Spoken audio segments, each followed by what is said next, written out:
Welcome once again to Comrades in Arms. This is our series of interviews done at Branch 86 of the Royal Canadian Legion at Wetaskiwin, Alberta.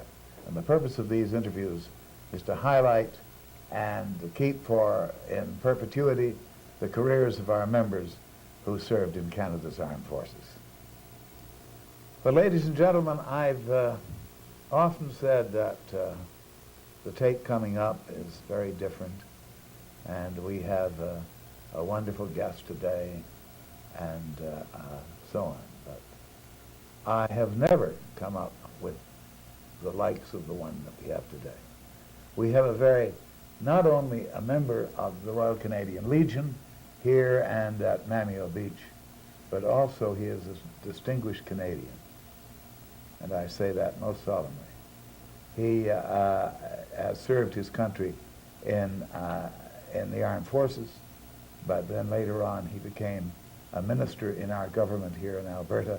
He has farmed, he is still flying, and he has instructed other people to fly airplanes, and altogether a distinguished career. But we're not concerned with that today. What we're concerned with is the service he gave his country in World War II. And that is very amazing indeed. He, at the tender age of 19, he shot down numerous airplanes, sunk ships, was at the siege of Malta, at the Blitz of Malta, as they called it, which was one of the most enormous actions.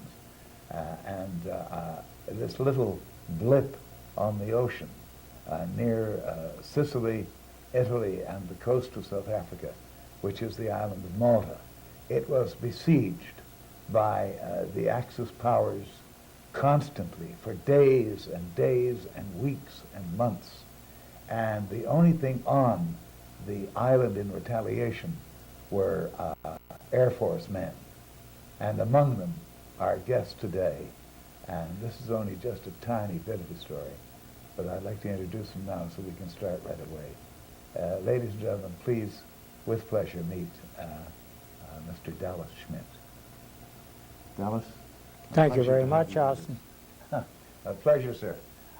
You were born in Wetaskiwin? That's true. I believe at the Carriage House. It Where is. is That's that? what it's called now. Yeah, It's where in is fact, it's just north of the old courthouse by a couple of blocks. Yeah? And my uncle owned it at the time, Ras Sorensen.